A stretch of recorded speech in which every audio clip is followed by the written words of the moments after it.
Communication is like an orchestra. Every instrument, every voice matters. When one instrument is out of tune, it can create a ripple effect. Now the whole orchestra is out of tune.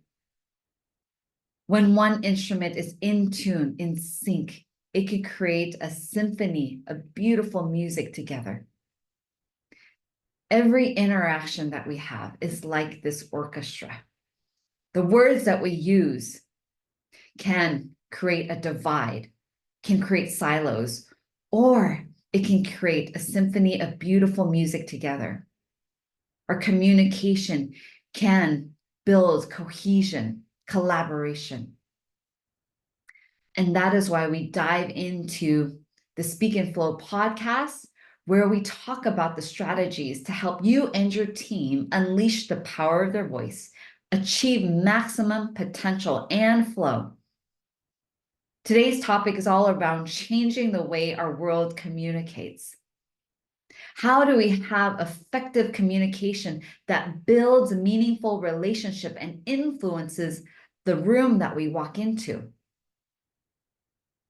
To listen more effectively, even when we're in differing opinions, to lean into curiosity, to lean in to collaboration and spark creativity. In our world today, the digital communication is rising, and we're not quite sure of how it's actually impacting us, or we're still grappling with what it's doing to our people, our society, and our connections. Social media is disseminating information more rapidly than ever to the masses. We're digesting information. Our kids are digesting information. And I believe a lot of this information is misinformation, inaccurate information. And our kids are digesting it at a younger age and more faster than ever. Studies have shown that in professional settings, ineffective communication is on the rise, creating silos. People are unhappy at their jobs more than ever, and they're feeling misunderstood, unheard, unseen, undervalued. So today I want to share the 3 strategies to help improve the way this world communicates, beginning with every single one of our interactions that can create a ripple effect of positive change. So here are the 3. PBP. It's very easy to remember. The P stands for preparation, B stands for breathing, and then the last P stands for positive mindset. And I'm going to break down each, beginning with the first one. Preparation. Preparing by taking a moment to do our research.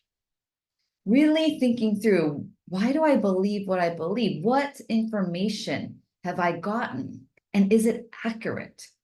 Is it factual? Is it from valid sources? And doing the work that you need to really think through that and have that information for yourself. And then taking the time to prepare by putting yourself in the other person's shoes. Getting information, facts, statistics from their perspective. When you have a balanced perspective, an accurate perspective of both sides, you can feel more confident going into your presentations or conversations with more strength, more ease. Along the lines of preparation, beside doing the research and gathering relevant, accurate facts, you want to also think through, what is the outcome that I'd like to achieve in my conversations? Is it to persuade, or is it just to get information? And if you are new in the relationship or just getting to know their perspective, I encourage you to get curious versus persuade. ask relevant questions. Ask questions like, where did you get that information? I hear you're saying XYZ. Tell me more about that. And tell me, where did you get that information? What source? And then taking the time to really understand and read the facts or read the information for yourself. That will continue to educate you and help you to frame your perspective going forward. And which takes me to step 2. When you're presenting your ideas, breathe. Breathing is a second strategy. Breathing as you move into the interaction to stay present in the present moment. Breathing helps you to open up your mind and dissolve any of the visceral nervousness or fear that you might have. And step into where the person's at, being with the person, versus in your head trying to formulate what arguments that you want to have or what arguments that you need to bring up to prove your point. So breathing is a wonderful way to help you get grounded and to stay present with the person in front of you. I like to use a box breathing method. This is the same method that the Navy SEALs use when they're in pressure under high stakes situations. And that's 4 breaths in, 3, 4, hold, 1, 2, 3, 4, exhale, 1, 2, 3, 4, hold, 1, 2, 3, 4. So you can use this breathing method as the person is talking.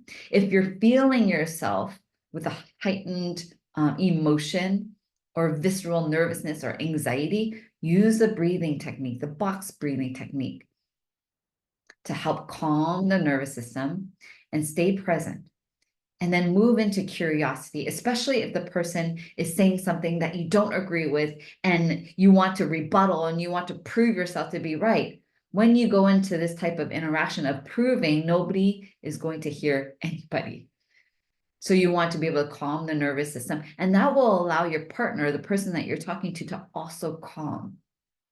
So you want to guide the interaction from a place of calm by using the box breathing method, which then leads me to the last P, the last strategy, which is a positive mindset.